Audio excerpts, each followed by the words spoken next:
보신 하나님 감사합니다. 오후 시간 저희도 다시 모여서 주의 말씀 나눠보려고 합니다. 우리 주님이 우리에게 찾아오셔서 일일이 말씀해 주시기만을 소망합니다. 알려주시고 느끼게 해주시고 깨닫게 도와주옵소서. 예수님의 이름으로 기도드립니다. 아멘. 식사를 맛있게 하셨죠? 오늘 뭐 한 100도 가까이 올라왔는데 지금 몇 도예요? 90도 넘나? 아직 그렇게 덥지는 않은 것 같은데 그래도 오늘 좀 제법 일찍이 더워지기 시작했네요. 자, 요한계시록 6장 한번 피시고요. 오늘 9절부터 11절 지난 시간에 다 못했던 거 99대 벌써? 어휴, 벌써 99도 오면 굉장하겠네 오늘. 자, 6장 9절로 11절 한번 보십니다. 다섯째 인을 떼실 때 내가 보니 하나님의 말씀과 그들이 가진 증거로 말미암아 죽임을 당한 영혼들이 제단 아래 있게 됩니다. 큰 소리로 불러 이르되 거룩하고 참되신 대주제 땅에 거하는 자들을 심판하여 우리 비를 갚아주시 아니하시기로 어느 때까지 하시려고 합니까? 각각 그들에게 흰 두루마기를 주시며 이르시되 주어가 없어요 우리말엔, 그죠? 아직 잠시 동안 쉬되 그들의 동무종들과 형제들도 자기처럼 죽임을 당하여 그 수가 차기까지 하라 하시더라. 그래서 그는이 주어인데 그 어린 양이 말탄 자 위에서는 그분이 좀 말씀하시는 거에서 주어를 좀 이해하실 필요가 있고요. 우리가 지난 시간에 했던 건 여러분 혹시 기억나시나요? 여러분 기억을 도모하시기 위해서는 항상 좀 한 번 정도 더 들어주시면은, 물론 이게 길어서 쉽진 않을 겁니다. 여러분 사람이 다 바쁘신데 다시 한번 또 듣는다는 게 보통 일은 아니거든요. 우리 지난 시간에 나왔던 이 말씀은 그 죽임당한 자들이 지금 분향단 앞에서 기도하고 있는 모습이었었죠. 이들이 지금 뭘로 죽었는지를 말씀해 주는데 하나님의 말씀으로, 그리고 그들이 가진 증거로, 하나님의 말씀이 그들에게 들어와서 증거가 됐다라는 거예요. 말씀이 증거가 안 되면 그건 살아있는 말씀이 안 되는 거거든요. 증거가 됐다는 건 내 밖으로 나간다는 거고요. 증거가 됐다는 건 내가 그리스도인이라는 것을 알게 됐다는 거죠. 그래서 그리스도인이 아닌 사람들로 살아가고 있는 이 세상에서 그리스도인이 당하는 어려움을 갖다가 1차적으로 볼 수 있는 거고요. 또 하나는 그 자신, 이 세상과는 관계도 없이 그 그리스도인이 되는 그 한 사람에게 일어나는 죽음의 사건, 사망의 사건, 이걸 다나토스라고 얘기했었잖아요. 그 다나토스의 사건은 그 한 사람에게 또 일어나는 것 뿐입니다. 주변의 환경과 관계없어요. 꼭 환경이 이렇게 뭐 압박과 핍박과 박해와 고난이 꼭 있어야지 그리스도인이 되거나 이러는 게 아니란 말이에요. 제단 앞에 모여야 되는 게 아니니까. 이거는 잘 이해하셔야 됩니다. 일반적으로 사람은 이런 부분을 읽으면 세상에서 예수 믿기 어렵고 뭐 이런 환경 속에서 지치고 뭐 이런 걸로, 혹은 복음을 지키다가 뭐 이런 걸로 힘이 들어서 지쳐서 죽어있는 뭐 그런 사람들이 지금 제단 앞에 엎드려 있는 것으로, 뭐 의자 하나 갖다 놓으면 되겠네요. 엎드려 있는 것으로 표현하는데 그런 게 단순히 아니라는 거예요. 만약에 그런 것이라면은 그런 것이라면 이게 본문이 여러분들에게 와닿지 않게 됩니다. 반드시. 그러면 어떤 특정한 사람들만 예수 믿는 것처럼 보여지거든요. 그들만 또 하나님의 은혜가 있는 것처럼 보여서 무슨 차별이 있어 보인단 말이에요. 그거는. 예, 아니고요. 여기에는 이 세상에서 살아가고 있는 우리 성도들이 먼저 1차적으로 하나님의 말씀이 들어와 그걸 우리를 진리로 십자가에서 죽게 하고, 진리가 안 들어오면 그게 일어나지 않아요. 그리고는 그 죽음이 내게 왔기 때문에 드디어 그리스도로 산 자가 되죠. 그리스도로 산 자가 되면 그들이 증거할 수 있는 자가 돼요. 그럼 내적으로는 그리스도인이 되어 안에서 성령이 증거할 거고, 외적으로 그때는 어떤 일이 벌어지냐, 그리스도인이 아닌 사람들이 살아가는 그 자리에서 입을 바느질로 봉하무 살고 사는 모르겠지만 그런 그리스도인들이 많은데 하나님의 말씀을 전해야 된단 말이에요. 뭐 저 같은 사람만 전하는 걸 전한다고 생각하지 마시고요. 전하게 되면 그들이 또 어떻게 되냐, 환난을 받는다라는 겁니다. 양차원이 다 있다라는 건데 먼저 우선적 차원이 어떤 건지 이해하라는 거죠. 밖에서 환난 받고 고난 받는 게 우선이 아니라는 거예요. 그걸 죽음 당했다라는 게 아니고요. 자, 이 푸시케들이 모여 있어요. 하나님의 영이 되어가는 과정입니다. 이거는 그들의 육신의 죽음을 얘기하는 게 아닙니다. 육신의 죽음을 죽었으면 순교한 것처럼 들려져요, 이게. 그럼 순교한 자들 올라와서 피를 갚아달라고 말한다면은 순교의 목적이 원수 갚는 겁니까? 라는 문제에 봉착하잖아. 이게 우리 지난주에 나눴던 얘기 아닙니까? 그게 아니라는 거예요, 이거는. 아직도 이 땅에 살아있는 자들을 말하는 거예요, 성도들이. 근데 이들이 아직 다 이 땅의 삶을 다 마치지 않은 것 뿐이에요. 잠시 기다리라는 거에서 11절인가? 11절에 잠시 동안만 기다려라 라고 하시는 거예요. 그 일이 다 이루어져야 될 때까지. 그들 안에서도 이 일이 이루어져야 되고, 그 이루어지는 과정에서 어떤 형제와 동무들이 구원함을 받게 될 거니까라는 말씀을 11절에서 하신 것이죠. 그래서 우리가 지난 시간에 다 다루지 못했던 부분은 어떤 거였었냐면은 10절에 있는 말씀에 마치 이게 오해가 되는 것처럼 되어 있는 생각을 일으키게 하는 우리 피를 갚아주지 아니하시기를 어느 때까지 하시려고 하는 거예요 라고 하는 이 본문이었었습니다. 이 본문 때문에 그때 우리 피가 아니고요. 그럼 우리가 흘린 피가 돼요. 우리를 위해서 흘려주신 그 피, 우리 안에 있는 그 피를 말하는 거예요. 우리 안에 있는 새 생명이죠. 피가 흘려지지 않으면 제사가 이루어지지 않고 속죄가 이루어지지 않는데, 그래서 그 피가 내 안에 흘러감으로 속죄함을 받고 그 영원한 단 한 번의 제사로 인하여 살아난 그 피를 가진 사람. 그래서 피는 상징입니다. 피는 어떤 뜻을 설명하는 것이지 정말 여러분 몸 안에 어떤 이상한 피가 돌아다니는 걸 말하는 건 아니잖아요. 그래서 우리의 그 피, 우리를 위하여 죽임당하신 그 아들의 그 피, 이거를 갚아달라 이렇게 돼 있어요. 이 갚아달라는 말 때문에 좀 문제가 좀 일어나는 거라고 봅니다. 이걸 갚아달라는 말로 번역을 할 수 있어요. 이 단어가 그런 뜻이기 때문에. 그럼 성경에서 그 피를 하나님으로 어떻게 갚으시는가?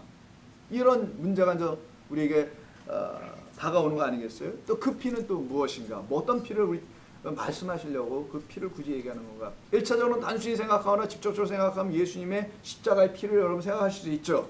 그 피니까. 그러면 이 피에 대해서 우리 주님이 먼저 십자가 지시기 전에 하신 말씀이 있어요. 마태복음 한번 보세요. 23장. 마태복음 23장을 보시게 된 그 피에 대한 이야기를 하신 게 있습니다.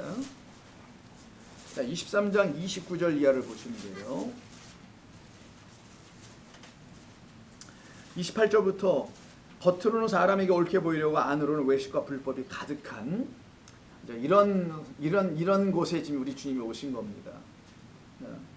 화 있을진저 외식하는 서기관들과 바리새인들이여, 너희는 선지자들의 무덤을 만들고 의인들의 비석을 꾸미고 있다라는 거예요. 그리고 말하기를 만일 우리 조상 때에 있었더라면 이런 일이 우리는 그 선지자들의 피를 우리의 손으로 흘리게 하지 않았을 거야라고 외식을 하더라는 거예요. 이렇게 너희들이 지금 그러고 있는데, 지금 여기 누가 와 계세요? 여기는 옛날에는 이렇게 눈에 보이는 그런 선지자들이 있어. 이사야, 예레미야 이런 선지자지만 여기 지금 어떤 선지자가 와 있습니까? 예수라는 진짜 선지자들이 그 지명했던 선지자가 와 있단 말이에요. 지금.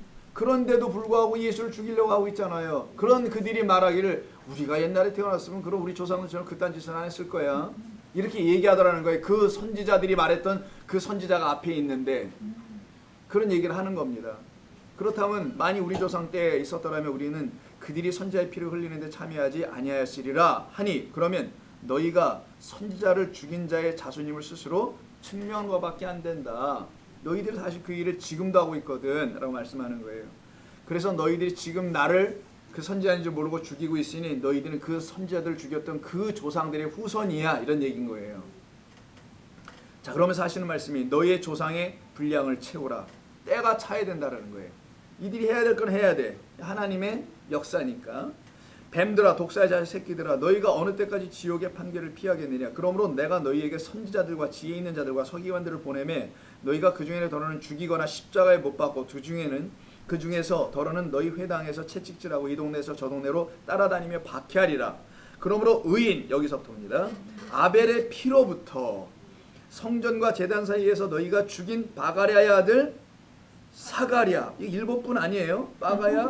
이 빠가야로 빠라가 제가 잘못 읽었습니다. 근데 여러분 아무도 지적을 안 하더라고요. 빠가야 이렇게 했는데도 불러가고 마음줄을 좀 잡고 계시고 우리 뭐 저희 한번 이렇게 저렇게 읽는 거야 이렇게. 빠가야 아니야 정말. 바라가의 아들 사가랴의 피까지 땅 위에서 흘린 의로운 피라고 돼 있어요. 지금 의롭게 하기 위하여 흘려준 피라는 거예요. 사실은요, 의를 가르쳐 주기 위해 안 흘릴 수 없는 피가 있다라는 걸 얘기하는 겁니다. 그 피가 너희에게 돌아가리라가 저주겠어요? 이게 제대로 안 돌아가면은 저주를 받는 거지만 이 피는 반드시 너를 위해서 흘려줄 수밖에 없는 피였고, 너희는 역사의 무대 속에서 그 피를 흘리는 자들이 되었다라는 것까지만 알면 되는 거야 라는 게 우리 주님의 가르치심이에요. 그래서 우리 손에는 죽인 일이 없다라고 말하면 그때 그렇게 죽인 일이 없다라고 싹 평토장해버리고 너희 조상들이 묘비를 딱 세워놓고 우리 선지자 있었는데 참 안타까워 이렇게 말하고 있던 그 조상들이 있지, 선지자들 죽였던 그 조상들은 자기가 죽인 그 선지자들이 의인의 피인 건데, 그럼 그 피를 나를 위해서 흘려준 거구나 라고 깨닫고 돌아가야 되는데 그들은 거기까지 못 갔다라는 거예요. 지금 예수님의 말씀이. 그게 지금 30절에 말했던 거예요. 만일 우리가 조상 때에 있었더라면 우리는 그들이 선지자의 피를 흘리는데 참여하지 아니하였으리라. 그들 참여했지만 자기들이 무슨 피를 흘렸는지도 모르고 참여했던 것처럼 너희들도 또 나를 죽일 거지만 무슨 일을 하고 있는지도 모르고. 그래서 스데반이 저희들이 하는 일이 무엇인지를 모른다고 하는 거예요. 자꾸만 왜 저러고 있는지를 모른다라는 거예요. 역사 속에서 사람을 몰랐다라는 거예요. 예수님을 죽이고 선지자들을 죽이는 그 일들이. 저 안으로 들어가세요. 저 안에 시원해. 그런 일들을 모른다라는 거예요. 자, 그럼 집중하세요. 여기서 이걸 이해를 못하면 맨날 성경 읽어도 이게 도대체 뭔 말인가 자꾸만 지나가고, 하나님의 말씀을 이해를 못하면 재미가 없어. 일단 그렇잖아요. 맨날 읽어도 뭔 말인지 모르겠는데 이걸 읽고 싶겠냐고요. 특별히 레기 같은 거 읽고 싶겠어요? 아닐 것이잖아요. 마찬가지. 그래서 너희들이 아벨의 피, 이때 누구의 피를 언급해요? 맨 처음에 아벨의 피서부터 얘기한단 말이에요. 아벨의 피로부터 시작해서 그때부터 죽었다라는 거예요. 그때 가인에게 맞아 죽고, 그리고 성전에서 그 빠가야의 아들인 사가랴, 바라가의 아들인 사가랴, 뒤에 사자 가짜가 있어서 사가랴의 피까지 땅에서 흘린 의로운 피가 다 너희에게 돌아갈 것이다. 내가 진실로 너희에게로는 이것이 이 세대에 돌아가리라. 이 세대에 돌아갈 피가 또 있다라는 거잖아요. 그게 당신의 흘리는 피입니다. 자, 이 말씀을 한 거예요. 그래서 아벨의 피서부터 사가랴의 피까지. 자, 이들의 죽음은 모두 다 제사를 드리는 것과 관계가 있어요. 자, 아벨 제사 드리다 이렇게 된 거잖아요. 제단에서 이루어졌다가죠. 성전의 제단에서 또 뜰에서 죽여요. 거기서 앞마당에서 거기서 죽여. 그래서 제사, 제단, 성전과 전부 다 관계가 있어요. 이 죽음은. 그걸 일단 말씀하고 있으면 먼저 느껴야 되는 겁니다. 이 아벨에서부터 시작해서 의로운 자의 죽음은 성전에서의 죽음, 제물로서의 죽음, 이거 설명하고 있다는 거예요. 그럼 제사 때는 어린 양을 드리는 거잖아요. 자, 그래서 어린 양을 드리고 죽은 아벨이 있어요. 하벨, 가인의 동생. 그 어린 양을 선포하는 스가랴가 성전에서의 스가랴의 일이에요. 나중에 한번 보겠습니다. 본문을 좀 이따가. 일단 이해 한번 들어보세요. 스가랴가 외친 게 있어요. 성전에서. 그 외치다가 죽은 거예요. 사실은요. 괜히 돌에 맞아 죽은 게 아니에요. 여러분. 여러분 아무 말 안 하면 안 죽입니다. 두 가지 중에 하나예요. 제대로 된 말을 하다 죽거든. 죽든가 아니면 제대로 된 정답을 못해서 죽든가. 둘 중에 둘 다 이유로 죽어요. 어떤 이유든. 그렇잖아요. 말을 정확히 하면 죽지 않을 수도 있는데 또 너무 정확히 해서 우리의 비밀을 다 알고 있는데 저것이 그래서 죽기도 하잖아요. 사가랴는 후자예요. 정확히 알았어. 그래서 그 말을 하고 죽었어요. 스데반도 그 말을 하고 죽었고, 예수님도 그 말을 하고 죽었고, 아직도 산자들이요. 빨리 그 말을 하고 죽어야 되는데 그 말을 하지 못해. 그래서 여러분들에게 죽음이 안 오는 거예요. 자꾸만. 아니 왔겠지. 제가 설명하는 겁니다. 요 안에 계신 분들 말고 저 밖에 계시는 어떤 저기 다른 동네 계신 분들 있잖아요. 여기 세상이란 다른 동네. 자, 그래서 이스라엘에 보세요. 자, 어린 양을 선포하는 스가랴, 마찬가지로서 죽는 거예요. 근데 스가랴는 우상 숭배가 가득한 이스라엘 남유다에 대해서 그들이 어린 양을 드리지 못하는 게 우상 숭배죠. 어린 양을 드리면 그걸 제대로 된 예배라고 하는 거예요. 제사라고 하고. 근데 그거를 못 드리고 엉뚱한 걸 갖고 와서 하나님께 비유를 맞추려고 헌물을 드리고, 세물이 아니라 헌물을 드려. 헌물을 매일 드리고 하나님께부터 뭐를 취하려고 하는 것, 이걸 우상 숭배라고 하는 거예요. 어린 양을 드리면은 되는데 그거를 못 드려. 지금 이들이 제사로만 드리지 그 어린 양은 못 드리고 있다라는 거예요. 그래서 그 어린 양을 드려야 한다는 걸 외치는 겁니다. 저 스가랴 같은 모든 선지자들은 오실 자를 외치고, 그들이 여호와 하나님의 전을 버리고 우상에게 거짓된 제물을 드리고 있었던 그 시대에, 다른 말로 하면 어린 양을 드리지 않던 시대, 바로 그 시대에 하나님께서 받으시길 원하시는 어린 양의 제물과 그 피로 당신의 백성을 구원하셨음을 가르치는 그 제사를 드리지 못하고 있는 이 우상 숭배의 자리들, 그 어린 양이 나를 위해서 희생당하신다는 사실을 가르쳐주시는 그 뜻을 깨닫지 못하고 드리는 모든 예배들, 이게 헛된 예배요, 제사요, 우상 숭배라고 하는 거예요. 그런 우상 숭배라는 사람들이 다보탑을 1000바퀴 돌면 어떻고 석가탑에서부터 대가리를 숙이면 어떻고 우리 문화유산을 이렇게 만드신 멋지신 우리 조상들의 손길이 여기 있네 하고 왜 인사 못하고 와요? 괜찮아. 그런 걸 문제 삼는 게 아니란 말이에요. 괜히 그런 거 똥바가지 들고 와서 거기다가 똥을 껴지고 그러는 게 불을 지르고 막 그러는 게 아니잖아요. 저와 같은 시대에 여호와 하나님께서 스가랴라는 사람을 쓰는 겁니다. 너 가서 그 말하고 죽어라. 어차피 죽는 거잖아. 그 말 하고 죽어야지. 스가랴는 제사장의 아들입니다. 제사장의 어떤 그 아버지가 제사장이에요. 그 아들도 대물림이니까 레위지파 제사장인데 사독 계열에 이 제사장 여호야다의 이름이 또 범상치 않아. 여호야다가 야다야. 아시잖아요, 여러분. 하나님 그리고 아신다는 거잖아요. 여호와는 아신다. 아니면 명령어를 여호와를 알아라. 뭐 이런 의미가 돼요. 만약을 직설법이냐 명령을 하냐에 따라서 자 여호와에 대한 지식 이렇게도 말할 수 있어요. 이게 여호야다예요. 그럼 제사장이 하는 일은 여호와를 알리는 거고 가르치는 거고 지식을 주는 건데 그러지 못한 수많은 거짓된 제사장들 중에서 특별히 여호야다라는 이름을 갖고 있는 제사장 그래서 여호와 하나님을 마치 아는 것 같아 느낌상 아니 그 아들이니까 스가랴 그 가문에서 나왔으니까요. 역대하를 이제 드디어 와서 보겠습니다. 제가 준비한 게 좀 긴데 이거 오늘 다 끝낼 수 있을지 모르겠지만 역대하를 일단 가보세요.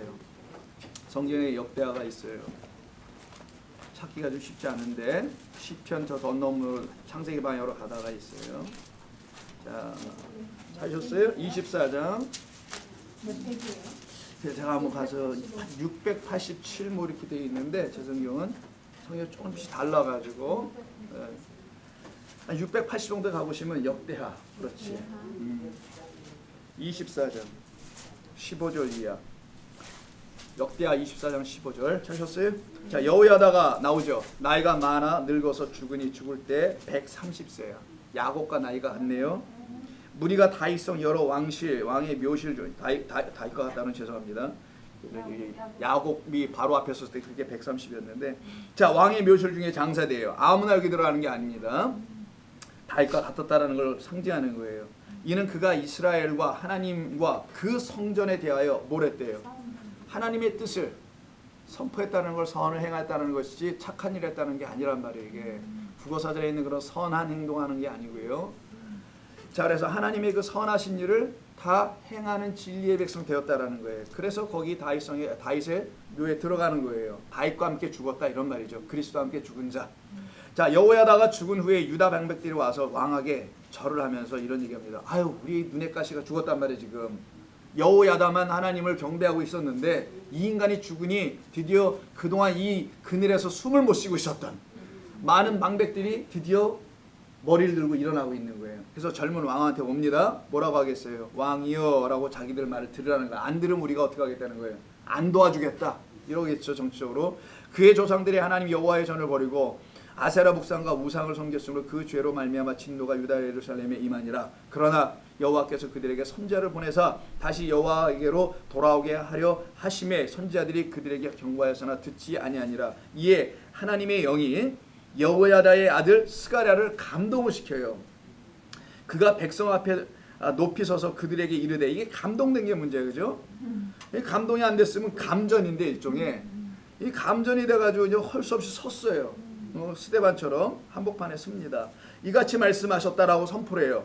너희가 어찌하여 하나님의 말씀이라는 거예요. 너희가 어찌하여 여호와의 명령을 거역하여 스스로 형통하지 못하게 하느냐 하셨나니 너희가 여호와를 버렸으므로 여호와께서도 너희를 버리셨느니라 하나 무리가 그렇게 했더니만 무리가 함께 그러나 무리가 이 말을 듣고 정신을 차리는 게 아니라 그러나 무리가 어떻게 해요? 돌을 들고 나와요. 함께 꾀하고 왕의 명령을 따라 그를 여호와의 성전 뜰 안에서 돌로 쳐 죽였더라.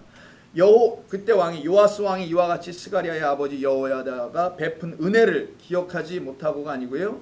원래는 못한다는 말이 기억하지 못하고 그래야 되나? 그런 것 같아요. 기억하지 못하고 그의 아들을 죽이니 그가 죽을 때에 이르되 이렇게 얘기하나요? 여호와는 감찰하시고 신원하여 주옵소서라고 해요. 요때 신원하다 있죠. 요겁니다. 요 신원하다라는 요 말 때문에 우리가 여기까지 온 거예요.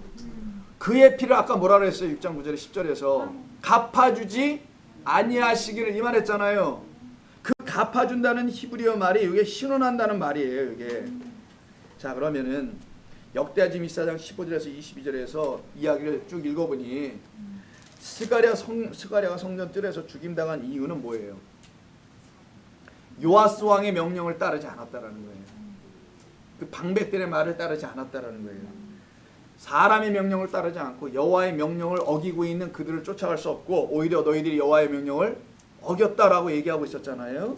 즉 여호와의 명령을 따라야 한다고 외쳤다라는 이유로 돌에 맞아 죽는 거예요. 스가랴는 자카르라는 말에서 나옵니다. 아시잖아요. 그래서 기억하다는 뜻이죠. 기억하는 자가 기억하지 못하는 자들 위해서 죽고 있다라는 거예요. 이 본문이. 여기서 아까 얘기했잖아요. 여호와의 하다가 베푼 은혜를 기억하지 아니하고 못하고 그 아들을 어떻게 해요? 죽이니 이렇게 돼 있잖아요. 기억하는 자가 기억하지 못하는 자들 위해서 죽임당하러 오더라는 거예요. 그게 하벨도 여호와 하나님이 기억하는 자, 그래서 그 제사를 드릴 수 있었던 자, 스가랴도 똑같이 그것을 기억하는 자, 자카르는 또 남자잖아요. 남자.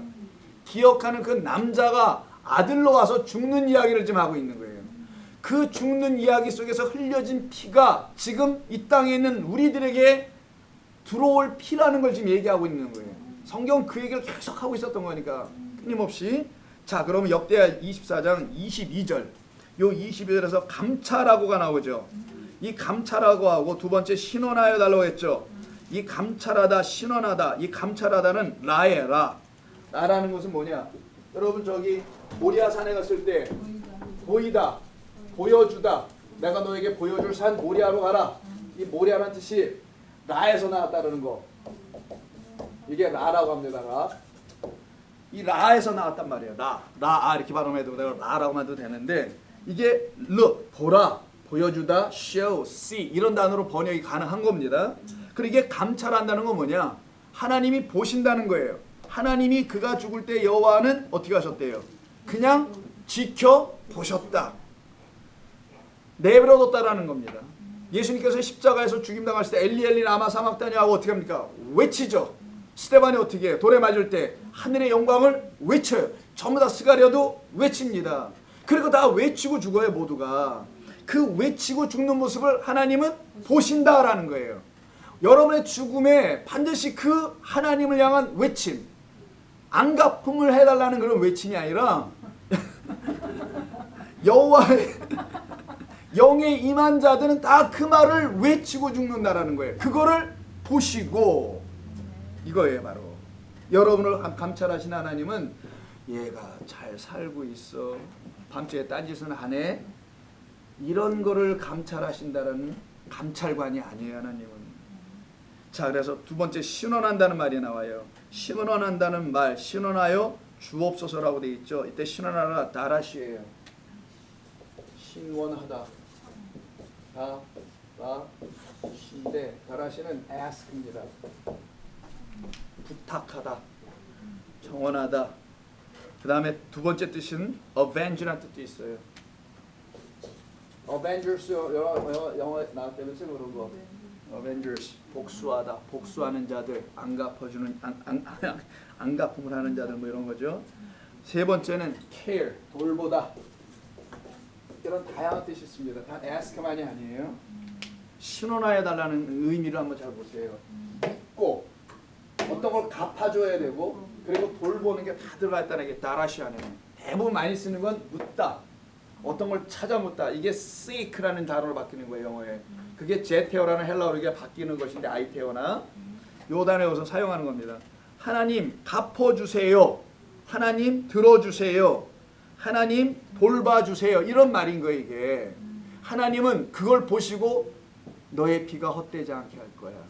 선지자들의 피를 내가 왜 흘리게 하니? 이유가 있고 뜻이 있으니까. 저 무지한 그 백성에게 그 죄값을 돌리지 않고 의로운 자의 피값으로 구원하게 하려고 하는 거야. 이걸 가르치시겠다는 거예요. 그래서 원수는 내가 갚는 것이 아니라 내가 갚는 것이라고 하는 거 여러분 들어보셨죠? 그래서 하나님께 구하여, 그러면 하나님께서 신원하여 주실 것이고, 그것이 바로 우리를 돌보시는 일이라는 것을 이 다라시 안에 담아놓고 22절에서 그래서 하나님 그가 죽을 때 하나님께서는 어떤 얘기 하셨냐, 감찰하시고 신원하여 주옵소서 하고 마지막 기도를 이렇게 사가랴가 하고 죽더라는 거예요. 우리 예수님은 너희는 졸지 말고 자지 말고 깨어 기도하고 있어라. 이성을 떠나지 말고 기다려라. 아버지께 내가 구하여 약속으로 주신다는 성령을 보내줄 거니까 이런 걸 전부 다 해놓으시잖아요. 마찬가지입니다. 이게 마태복음 7장 7절에 있는 그 유명한 아이테오, 구하라, 찾으라, 두드리라라는 말과 다 관계가 있습니다. 그러면 여기서 우리는 어떤 말을 고백할 수 있는 자들이 되냐? 이 성전 앞에 지금 제단 앞에서 엎드려서 내 피를, 우리의 그 피를 갚아달라고 하는 건 자기가 죽은 거 아니란 말이 지금. 그가, 그 선지자들이 흘른 의로운 피가 내 안에 있는데 이걸 나에게 다 이루어 주세요. 그런 의미의 돌보다 묻다 구하는 거예요 지금. 다른 뭐 원수를 갚아달라는 게, 여러분 원수가 또 어디 있어 있기는. 예수 믿다가 원수가 생기면 돼요? 원수를 사랑하라며. 원수가 있으면 안 되지. 그렇지 않겠어요? 말이 앞뒤가 안 맞아. 그러면 하나도 뭐 맞아야 예수를 믿지. 그게 안 맞으니까 맨날 의도 터지게 맞기만 하나 이게. 자, 그래서 히브리서 11장을 좀 봐야 됩니다. 일단 잠깐 도움을 주는 말씀을 신약에 가서 한번 봐야 돼요. 여러분도 정신이 없을 겁니다. 갑자기 히브리서로 가려면은 신약 성경 저쪽 뒤쪽에 야고보서 직전에 있는데 요한계시록 쪽에 가야 돼요. 히브리서 11장 믿음장애 중에서도 29절을 이해하여 보세요.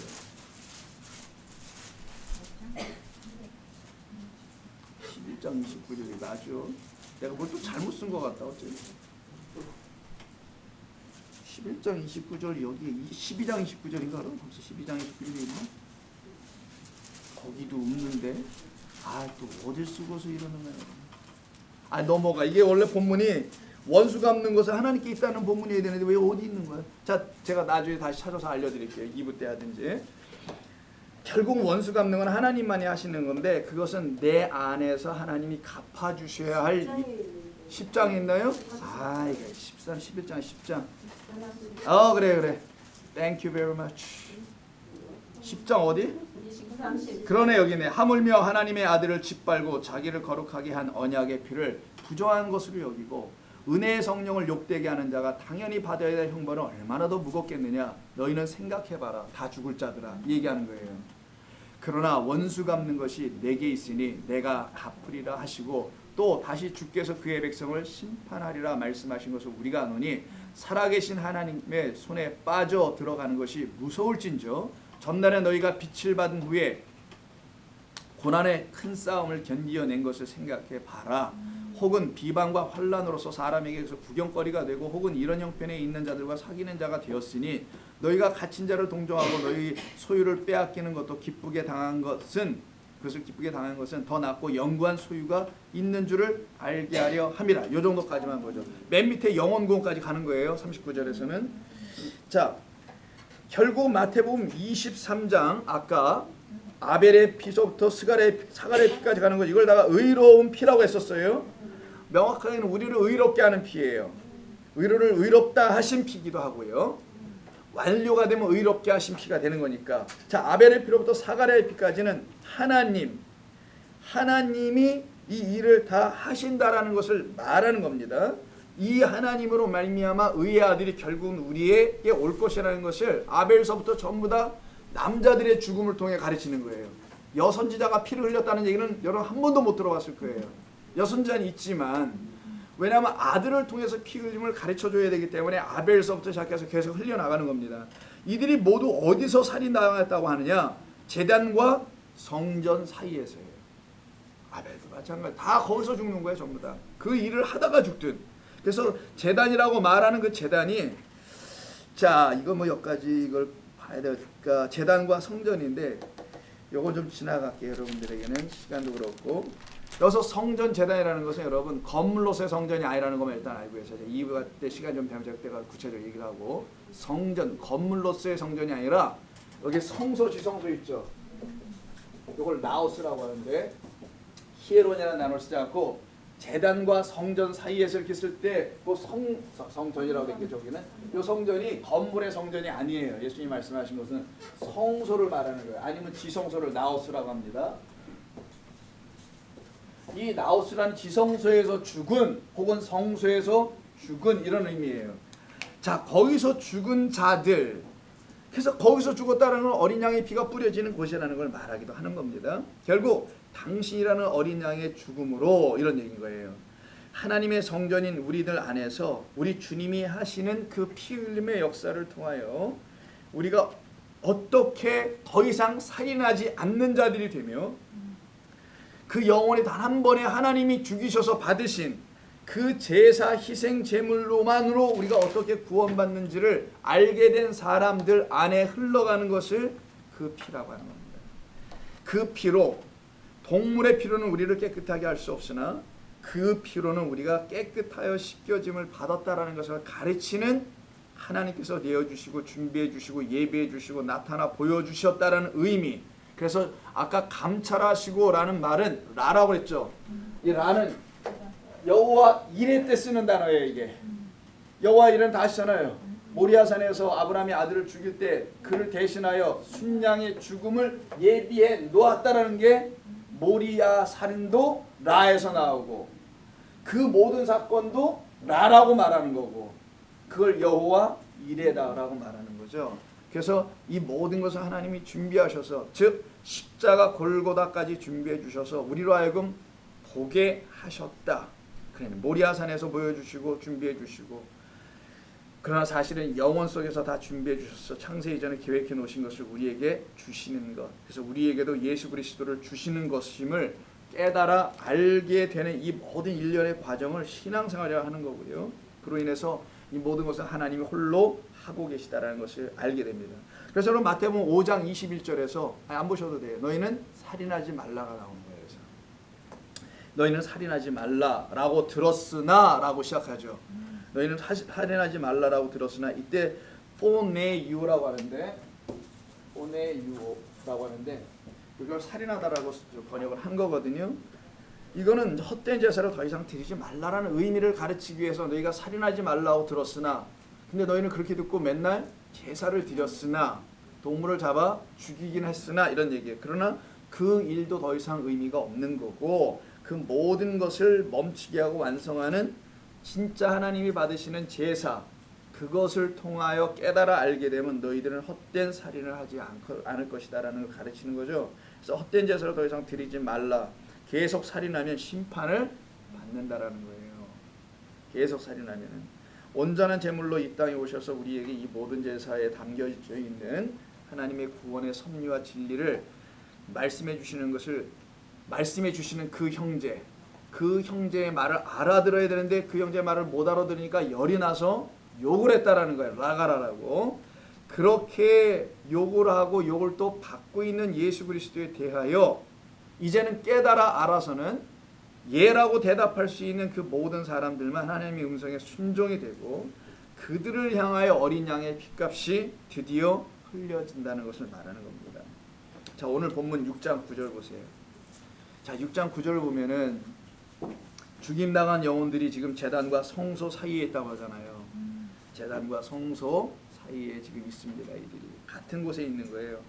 여기에서 아벨의 피가 뿌려진 것이었고 스가랴의 피가 뿌려진 것이고 모든 것을 완성하시는 피인 예수 그리스도의 피가 여기서 결국은 뿌려집니다. 그래서 히브리서 9장 한번 가서 보실래요? 히브리서 9장 그렇게 멀지 않으니까 계시록에서는 히브리서 9장 11절 12절 히브리서 9장 11절 예 요한계시록 좀 못 가서 히브리서 9장 11절 12절 360년 정도에 그리스도께서는 장래 좋은 일의 대제사장으로 오사 손으로 짓지한 것 곧 이 천주에 속하지 아니한 더 크고 온전한 장막으로 말미암아 염소와 송아지의 피로 하지 아니하고 오직 자기의 피로 영원한 속죄를 이루사 단번에 성소에 들어가셨다라고 하죠. 그 밑에 18절 이러므로 첫 언약도 피 없이 세운 것이 아니니 모세가 율법대로 모든 계명을 온 백성에게 말한 후에 송아지와 염소와 피 및 물과 붉은 양털과 우슬초를 취하여 그 두루마리와 온 백성에게 뿌리며 이르되 이는 하나님이 너희에게 명하신 언약의 피다. 또한 이와 같이 피를 장막과 섬기는 일에 쓰는 모든 그릇에 뿌렸느니라. 율법을 따라 거의 모든 물건이 피로써 정결하게 되나니 피 흘림이 없으면 사함이 없느니라 라고 하는 우리 주님의 피가 동물의 피로와는 너무나 다르다는 것을 이렇게 가르쳐 주는 거예요. 그러면서 이제 6장 10절에 우리가 아직 남아있는 거 신원하다는 부분 좀 있잖아요. 아직 다 해결하지 않은 어느 때까지 이걸 갚지 않을 것입니까? 자, 이 말이 나와요. 그럼 이때 갚아주다가 에크디케오라고 해요. 자, 에크디케오입니다.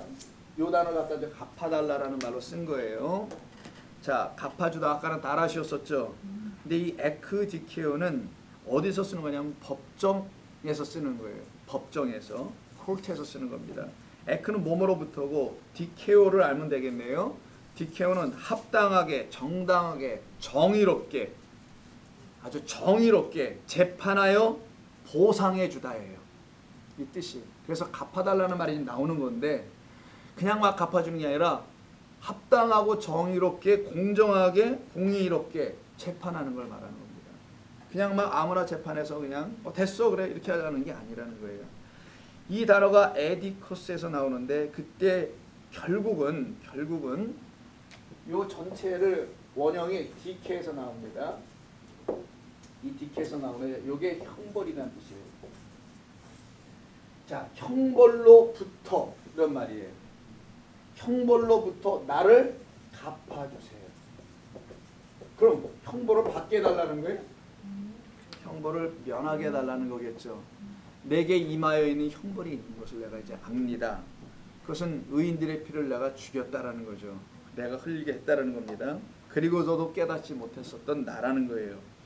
그런 나에게 이제 하나님께서 깨닫게 해주셔서 합당하고 정당하고 정의롭게 저를 판단해서 심판하고 재판해서 나에게 그 형벌을 이제는 피하게 하는 일을 갚아달라는 거지 그 형벌을 내가 받아볼게요 라고 하는 게 아닙니다.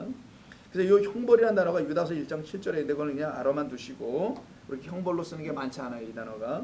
자, 이 말은 어떤 범죄자에게요. 어떤 범죄자에게 재판하는 과정에서 재판관이 마지막 최종적인 변호사하고 검사에게 다 들어보고 이 사람을 이 사람이 죄가 있네, 죄가 없네, 유죄네, 무죄네 이걸 선고하잖아요. 마지막 최종적으로. 그래서 무죄면은 innocent 하다고 하고 유죄면 guilty 이런 말 들어보셨죠? 법정에 안 가보셔서 잘 모르실 거예요. 가지 마세요. 그런데 자, 이때 의로운 판결, 이 형벌이라는 건요. 의로운 판결이라는 말을 갖고 있어요. 법정에서의 판결이에요.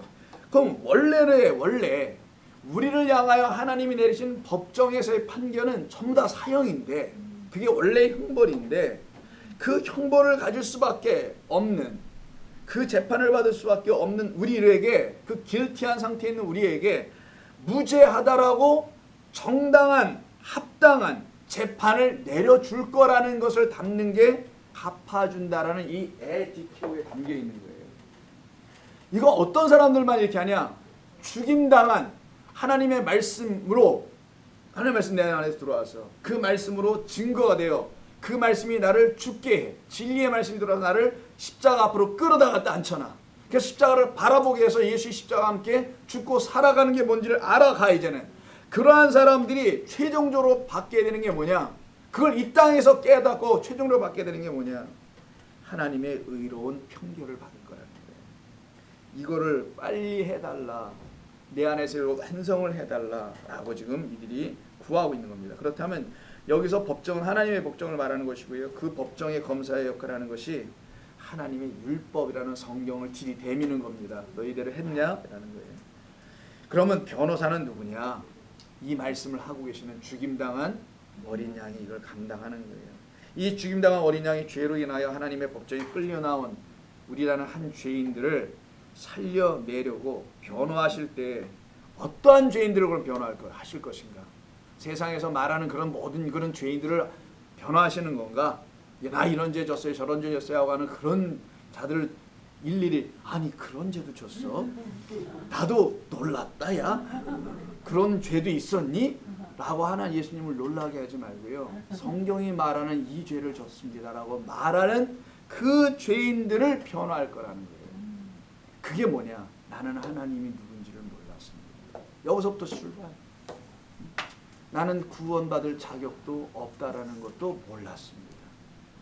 나는 나로 의를 이루어보려고 하시 이런 등등 성경이 말하는 죄가 있어요. 그 죄를 지었음을 알고 있는 사람들. 자, 그래서 아무리 보고 또 보아도 무죄한 자가 억울하게 끌려 잡혀와서 재판을 받고 있는, 그래서 죄의 누명을 쓰고 있는 죄인을 변할 것이 아니겠는가라고 얘기해 주는 겁니다. 즉 변호사이신 그리스도 예수께서 보실 때 그 죄인의 그 무죄, 너는 무죄해라고 이너슨하다고 말해줄 그런 말을 또 듣게 될 사람이 누구냐? 곧 그에게서 더 이상 아무런 죄도 발견되거나 찾아볼 수 없기 때문에, 그래서 무죄하다고 말하는 거지, 죄를 진 게 없어서 무죄하다고 말하는 게 아닌 거예요. 성경이 말하는 겁니다. 죄 있는 건 분명히 맞아요. 온 세상도 알고 자기도 알고 하나님도 알고 다 알아요. 가끔 하나님 놀라는 건 그런 죄도 졌냐? 라는 게 있어요.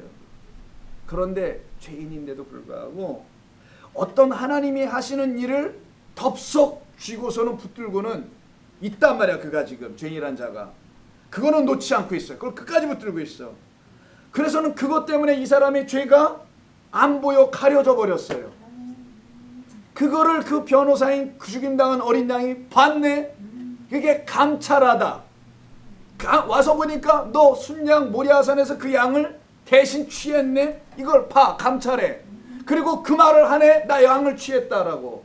여호와의 명령은 이거 아닙니까? 이거 취하라고 하는 거 아닙니까? 라고 어린 양을 잡고 들고 있어. 이게 지금 바로 그렇게 하나님이 감찰하시고 보실 때 그 사람에게선 어린 양 외에는 다른 게 아무것도 안 보여. 그 어린 양을 갖고 있다는 이유 하나로. 그때 재판장 곧 판사 곧 누구겠어요?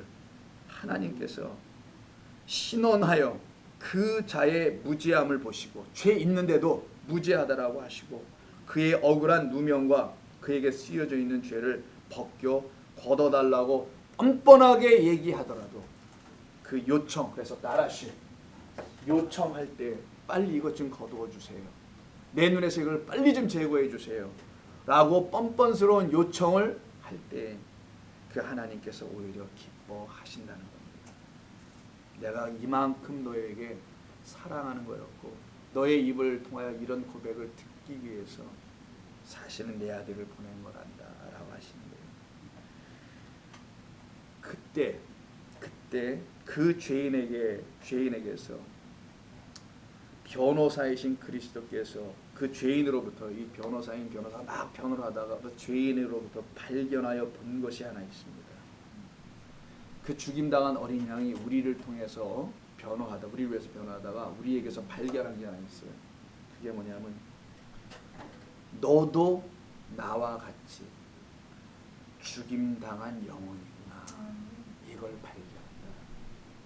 그래서 그들이 지금 제단 앞에 엎드려 있는, 너도 나와 같이 똑같이 그 말하다가 그 하나님의 말씀 그리고 그 말씀이 너를 증거하기 위해서 그렇게 살다가 너도 죽임당한 나와 똑같네, 나랑 닮아있네, 내 형제네, 나의 벗이네, 내 벗을 위해서 내 목숨을 버리는 것이 헛되지 않았네 라고 하시는 그분의 편결. 지금 요 단어 때문에 재판장을 얘기하는 겁니다. 이게 재판에서 쓰는 용어라 그러는 거예요. 하나님의 법정. 그도 나와 같이 자기를 부인하고 자기 십자가를 지고 나를 따라왔구나 라고 하는 걸 그분이 발견해 주는 겁니다. 변호사 그리스도께서. 그 끝에서 죽임당하고 지금 제단 앞에서 재판장이신 아버지 하나님께 자기를 신원해 달라고 구하고 있는, 자기의 원수를 갚아달라고 구하고 있는, 근데 무엇으로? 우리의 그 피로 갚아달라고 하는 거예요. 우리의 있는 그 피로 갚아달라고 간구하며 기도하는 거잖아. 지금 이게 우리 안에 있는 그 피로 갚아주세요. 그 피를 그냥 흘리는 것으로 하지 말고 그 피를 꼭 갚아줘야 될 거 아닙니까? 바로 이 사람은 율법의 행위로 자기의 죄를 무죄로 용서받았으므로 바꿔낼 수 없는 것을 안 사람입니다. 그의 진짜 원수는 다름 아닌 그래서 율법이 되어버린 거예요. 율법은 행위를 요구하는데 그 행위로서는 내가 구원받을 수 없다는 것을 날이 가면 갈수록 알아버렸다는 거예요. 근데 자꾸만 행위를 요구하는 율법이 있네. 그 율법이 그래서 자기에게 뭐가 돼야 되냐? 빨리 내 안에서 갚아줘야 되는 게 된다는 거예요. 그 율법이 원수야. 율법을 주신 그래서 하나님도 원수가 되는 거예요. 그래서 내가 너와 함께 한때는 원수처럼 지내게 됐던 것이란다. 그러나 이 원수처럼 지내게 됐던 이 장막 하나가 제거가 되면 그 막힌 담이 무너지면은 그때는 그런 거 없어지지. 그래서 네가 지금 원수로 삼고 있어서 그걸 빨리 갚아달라고 하는 그 대상이 율법이었음을 깨닫고 그 율법이라는 원수를 빨리 갚아달라고 지금 기도하고 있는 장면입니다. 근데 뭘로 갚으냐? 그 피로 하는 거예요. 왜냐하면 율법은 내가 죄인임을 알게 하거든요. 그로 인하여 내가 형벌, 디케를 받고 영원히 죽을 수밖에 없었다는 사실, 사망 가운데 여전히 던져져 죽어 있다는 사실을 아는 자입니다. 근데 아직 그곳에서 깨어나 살아나오지 못하는 것이니 이것이 진짜 원수가 아니고 무엇이겠냐는 거예요. 그런데 바로 이와 같은 율법 안에 담아놓으신 하나님의 복된 소식이 있습니다. 이것을 알게 하시려고 예수 그리스도께서 은혜와 진리로 오시는 거예요. 하나님의 율법을 은혜의 법으로 생명을 주시는 성령의 생명의 법으로 바꾸어 우리에게 다시 주시려고 오십니다. 근데 이 다시 주시는 일에는 반드시 속죄 제사가 필요해요. 속죄한다는 것은 율법의 원수를 속죄하겠다는 거예요. 그걸 갚아버리겠다는, 없애버리겠다는 겁니다. 그래서 그의 피로만 내가 구원받을 수밖에 없는 걸 가르치는 거예요. 그걸 안 사람들이 예수만 붙잡고 살아가는 겁니다. 이렇게 성령에 의해서 하나님의 율법이 풀려져 이제 더 이상 죄와 사망의 법이 아닌 하나님의 은혜와 진리를 가르치는 생명의 성령의 법으로 새롭게 들려질 때에 드디어 그 영혼들은 그 지옥에서 풀려나기 시작하는 거고요. 그걸 자유한 백성이라 출애굽이라 말하는 겁니다. 죄와 사망의 법에서 성령의 생명의 성령의 법으로 살아났느니라 해방되었다고 하는 거죠. 바로 이들이 죽임당한 영혼들이에요. 그리고 죽임당한 영혼들이 될 수밖에 없었던 이유는 이제 이들은 은혜와 진리로 가르치시는 하나님의 은혜의 복음을 듣기 시작하여 그들 안에 정말 어떤 일이 벌어지냐. 율법은 하지 못한 일을 할 수 있어요. 그게 자기 부인이에요. 율법은 자기를 부인하게 하는 게 아니라 자기에게 뭘 하라고 요구하는 거지만 은혜와 진리는 자기를 부인하게 하는 새로운 법을 우리에게 줍니다. 진리는 우리를 거기로 인도하죠. 그래서 갈라디아서 2장 19절을 한번 봅니다. 갈라디아서는 고린도 후서에 있어요. 다음에 2장 19절 보시면은 300페이지 정도? 갈라디아서 2장 19절 21절까지인데 내가 율법으로라고 시작해요. 사도 바울이 갑자기 죄를 이야기하라 율법을 얘기합니다. 율법으로 말미암아 율법에 대하여 죽었나니 이는 하나님에 대하여 살려 합니다. 내가 그리스도와 함께 십자가에 못 박혔나니 그런즉 이제는 내가 사는 것이 아니요 오직 내 안에 그리스도께서 사시는 것이다. 이제 내가 육체 가운데 사는 것은 나를 사랑하사 나를 위하여 자기 자신을 버리신 하나님의 아들을 믿는 믿음 안에서 사는 것이다. 내가 하나님의 은혜를 패하지 아니하노니 만일 의롭게 되는 것이 율법으로 말미암으면 그리스도께서는 헛되이 죽으셨느니라. 그래서 성도는 이러한 하나님이 하시는 역사가 우리들에게서 반드시 일어나야 하는 것이고요. 그 일어난 성도들이 제단 아래 엎드려서 날마다 이 기도를 하는 거예요. 이게 죽은 다음에 하는 기도들이 아니라 이 땅에서 살아가고 있을 때 하나님께 이런 간구와 간청을 하는 겁니다. 갈라디아서 2장 19에서 21절에 있는 이 일이 내게 빨리 완전하게 일어나게 해주세요. 이 말을 완전히 내 것으로 갖게 해주세요. 라고 그 영혼들이 푸시케들이 기도를 하는 것이죠. 이때 재판장이신 하나님께서 그렇게 간구하고 끝까지 기도하고 부르짖어 하나님께 자기 안에서 하나님의 율법이 은혜와 진리의 말씀으로 다 하나하나 인이 떼어지는 풀려지는 깨달아지는 그 역사가 이루어져서 하나님 말씀이 들리게 될 때까지 기도하고 구하고 찾고 두드려 하는 게 우리의 광야 40년이라는 인생길입니다. 다 알았다함도 아니요 이루었다함도 아니니까 중요성. 그래서 그 두드려함의 그 절대적인 중요성을 우리 주님께서 하나의 비유로 가르쳐 주신 것이 그 유명한 누가복음 18장입니다. 한번 갈까요? 반드시 구해야 된다 너희들은. 너희는 다른 거 구하지 말고 이거를 구하라. 그 가슴 치고 구하는 거다. 라고 하는 걸 가르치는 게 누가복음 18장 1절 이하입니다. 어느 한 과부가 재판장 앞에 가는 이야기예요. 그래서 여기서 사용된 그 단어 갚아달라는 말이 여기서 나오는 거예요. 신약성에 5번밖에 안 나오나 그런데 그게 여기서 나오는 거예요. 자, 18장 1절부터 8절을 보시면 이걸 다 하려면은 여러분 1시간이 더 필요하지만 간략하게만 하고 다음에 할 기회가 또 있을 테니 그때 한번 하기로 하죠. 예수께서 그들에게 항상 기도하고 낙심하지 말아야 될 것을 비유로 말씀하세요. 항상 기도하고, 근데 기도하고 낙심하지 말아야 될 것. 그게 우리의 신앙 아닙니까? 우리의 모습이잖아요. 우리는 반드시 낙심할 수 있는 존재라는 걸 알려주는 거예요. 경고망동하지 말라는 거예요. 그래서 그 낙심하지 않게 하기 위해서 기도, 간구, 간청을 하라는 거예요. 하나님께 비유로 알려주시기를. 이르시되 어떤 도시에 하나님을 두려워하지 않고 사람을 무시하는 재판장이 있대요. 막 나가는 재판장이 하나 있습니다. 하나님을 두려워하지도 않아. 사람은 개무시해. 그래서 눈에 보이는 것이 없는 아주 이상한 재판장이 하나 있답니다. 근데 더 이상한 일이 또 있어요. 기다려보세요.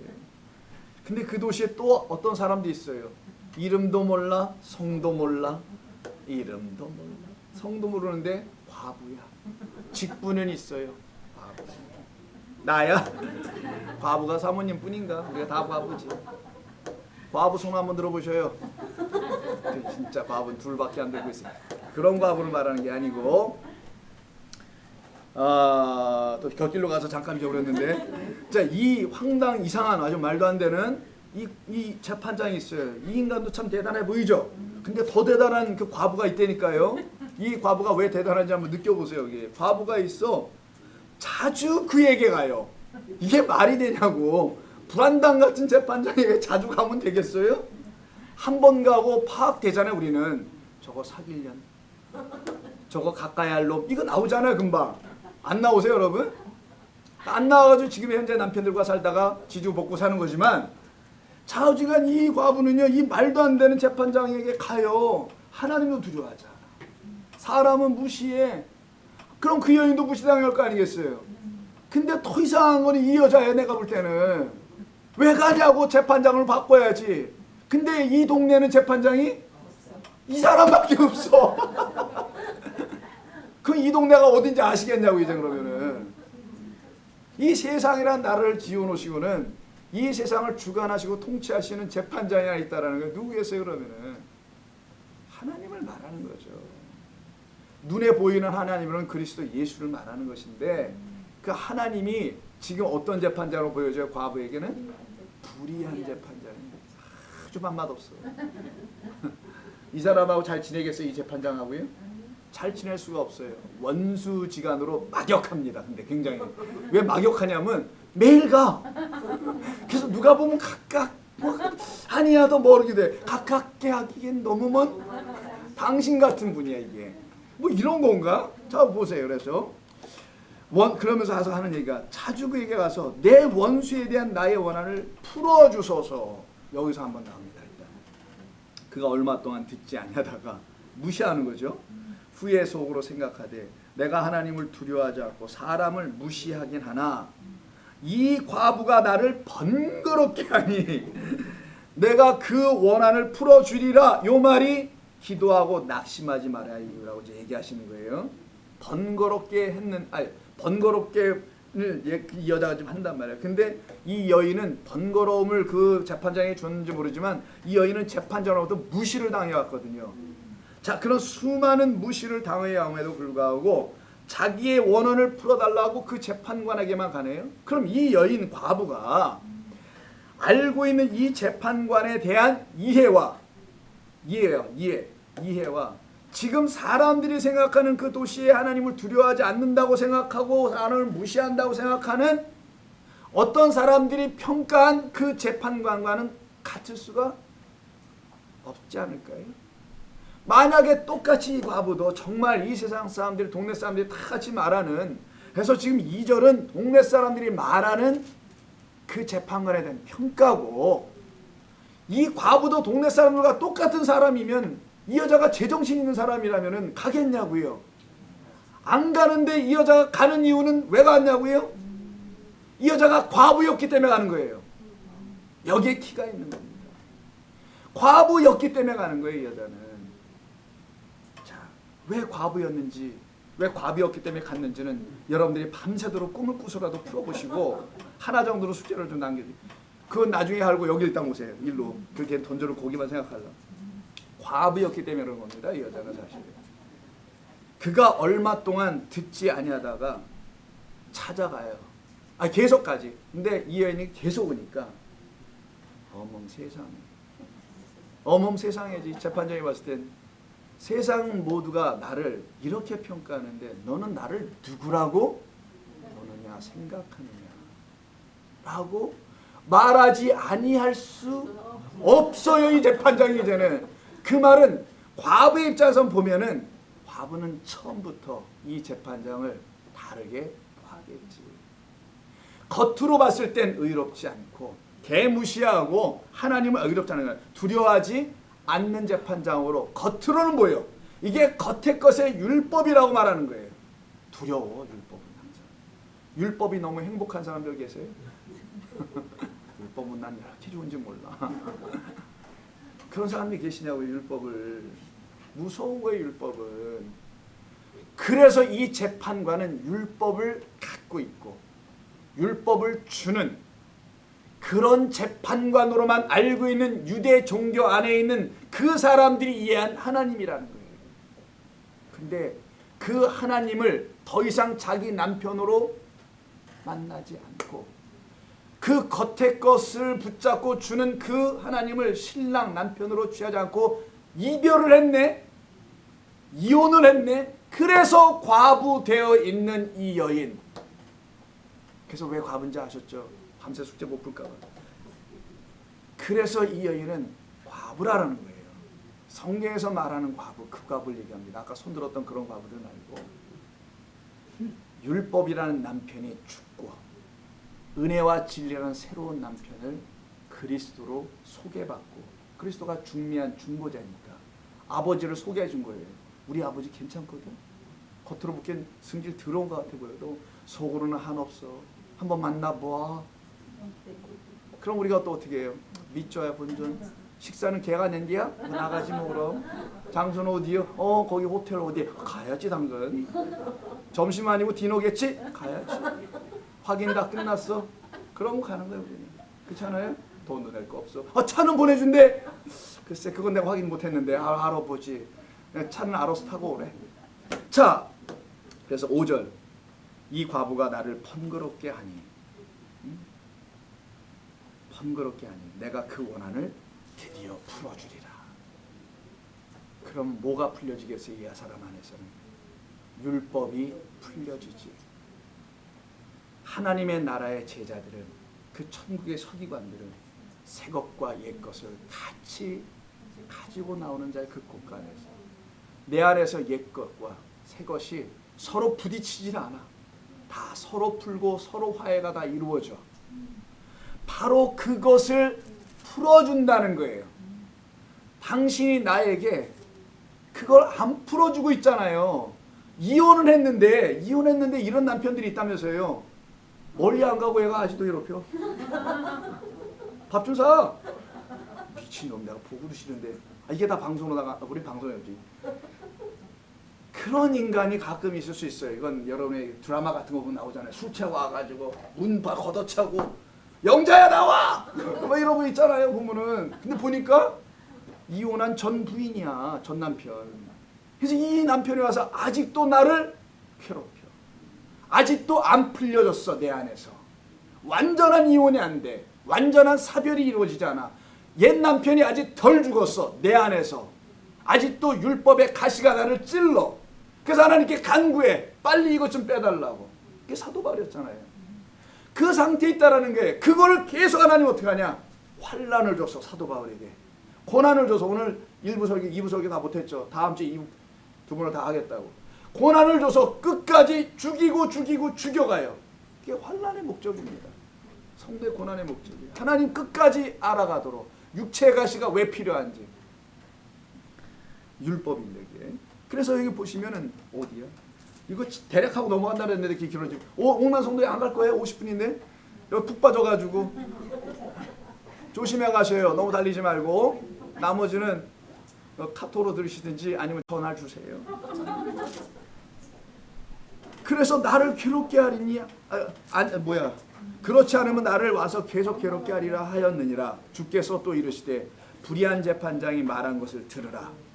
하물며 하나님께서 그 밤낮 부르짖는 택하신 자들의 원한을 풀어주지 아니하시겠느냐? 그들에게 오래 참으시겠느냐? 그렇지 않다. 내가 너희에게 이르노니 속히 그 원한을 풀어주리라. 그럼 우리가 갖고 있는 원한이 뭔지 아는 거죠. 여러분들이 지금 세상 사람, 세상 기독교가 말하고 있는 하나님 앞에 기도하는 원한이 아닌 소원 있죠, 소원. 그런 걸 기도를 끝까지 해봐라. 소나무 몇 그루 죽이고 나면은 뽑아놓으면은 너희들이 응답해 줄 거야라는 그런 강청의 기도도 아니고, 하나님이 우리 안에서 하시는 일이 무엇인지를 깨달은 그 과부들만 그 재판장에게 가게 될 것이고, 그리고 그 재판장만이 나를 풀어줄 자. 어떻게 풀어준대요? 그 피를 흘려서 그 원한을 풀어주는 거예요. 그 피를 흘려서 내 안에서 풀려지지 않는 율법을 완전히 속죄해버리는 거지. 그래서는 그리스도의 생명의 법만이 내게 들려지도록 만드는 걸 원한 풀어달라고 하는 거예요. 지금.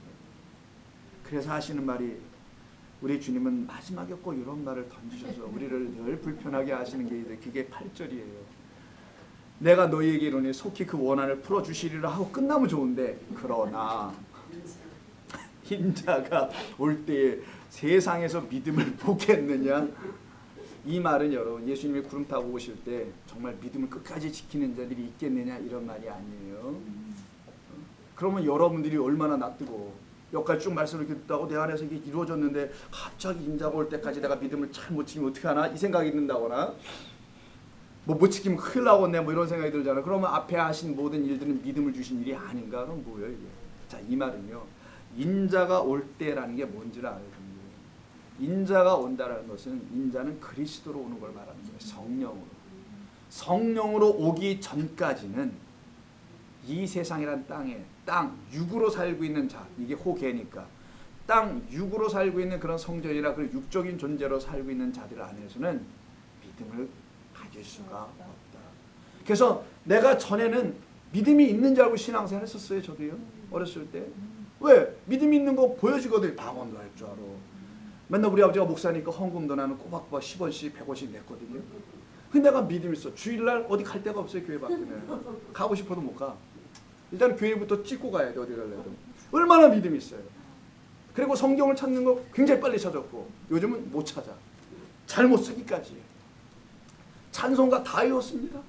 몇 장 어디 다 나왔었어요. 이 정도로 이걸 중학교 전에 다 마스터를 했던 내가 얼마나 믿음 있어 보이겠어요. 시상이지 정말. 절대로 과부가 아니었지. 착한 오빠? 그렇던 내가 믿음 있는 줄 알았거든요.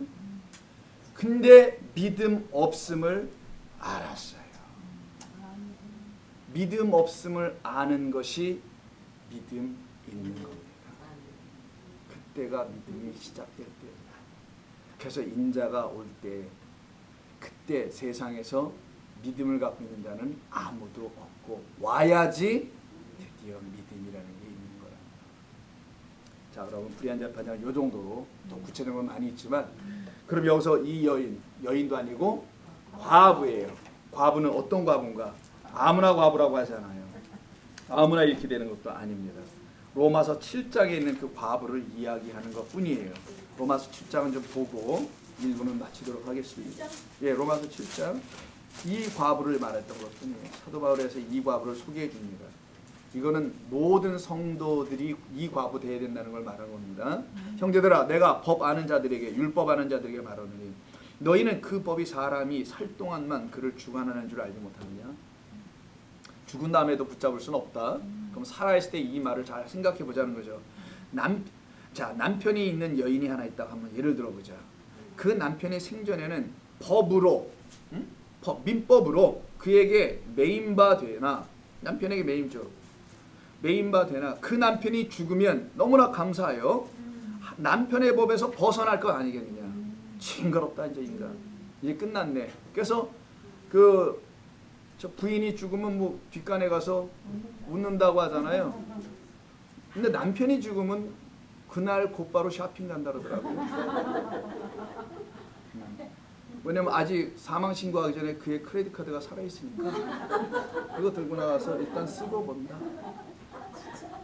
이런 좋은 팁은 또 여러분이 마음에 새겨지잖아요. 밑줄 자. 죽고 난 다음에 뭐 사망 신고하면 그것도 끝나니까 안 되니까 그거 잘 기억하시고. 그래서 남자들이 어떻게 보면 순진해. 그것도 누가 볼까 두려워서 화장실 가서 삐지직 소리 내면서 웃었다라는 거야. 삐지직과 동시에 웃었다라는 거야. 근데 여성들은 안 그래요. 탁 차고 쇼핑 나가더라. 역시 여자가 한숨이야. 물론 뭐 만들어진 말이긴 합니다만은. 자, 그 남편이 죽으면 남편의 보배에서 드디어 벗어나. 맞겠죠? 홀가분해 자유로운 여자가 돼서 이걸 자유부인이라고 합니다. 옛날 영화 혹시 아세요? 자유부인? 자유부인이에요. 바로. 그러므로 만일 그 남편 생전에 살아있을 때, 자, 이혼을 한지 아니 죽은 게 아니라 살아있을 때 다른 남자에게 만약 하면 그때는 세상 사람들이 손가락질 하겠지. 이럴 수는 없잖아. 그래서 너희들이 기도하는 건 딱 하나밖에 없잖니. 남편이 빨리 죽어주세요. 이거밖에 기도할 수 없잖아. 이걸 가르치는 거예요. 여러분의 남편 빨리 죽어달라는 기도는 천만 못하겠지. 자연사를 빨리 일으켜주시든지 여러분들 요리를 먹고 빨리 죽든지 뭐 이런 거지만 이거는 이제 그런 얘기가 아니니까 남편이 죽을 때까지 기다릴 방법이 없어. 그래서 답답해져. 그래서 답답한 그 영혼들이 지금 기도하고 있는 거예요. 제단 앞에서. 법에서 자유롭게 되나니 다른 남자에게 갈지라도 음녀가 되지 아니에요. 언제? 남편이 죽어주면. 자, 그러므로 내가 하는 말을 들어보시오라는 게 바울 얘기예요. 그러므로 내 형제들아, 율법을 안다고 하는 나의 고륙지친 형제들아, 너희도 그리스도의 몸으로 말미암아 율법에 대하여 죽임을 당하였는데 이걸 모르고 있잖아. 당신들이 지금 이 얘기를 하고. 이는 다르니 곧 죽은 자 가운데서 살아나신 이에게 가서 우리가 하나님을 위하여 열매를 맺게 하려 함이라. 우리가 육신에 있을 때는 율법으로 말미암아 죄의 정욕이 우리 죄 중에 역사하여 우리로 사망을 위하여 열매를 맺게 하였더니 이제 우리를 그렇게 얽매게 했던 그 옛 남편 있죠. 이 율법이라는 그 옛 남편에게 얽매였던 것에 대하여 이제는 죽었으므로 율법이라는 그 남편에게서 벗어났으니 이러므로 우리가 이제는 영의 새로운 것으로 섬겨야지. 우리의 남편은 영이야. 영이신 그 하나님이 내게 들어온 거잖아. 율법은 눈에 보이고 나를 얽매이지만 영은 보이지도 않고 자유로워. 영의 새로운 것으로 섬길 것이요 율법의 조문 글자로 묵은 것으로 한 것이 아니지라. 그러므로 우리가 무슨 말하리요? 율법이 죄냐? 그런 것이 아니다.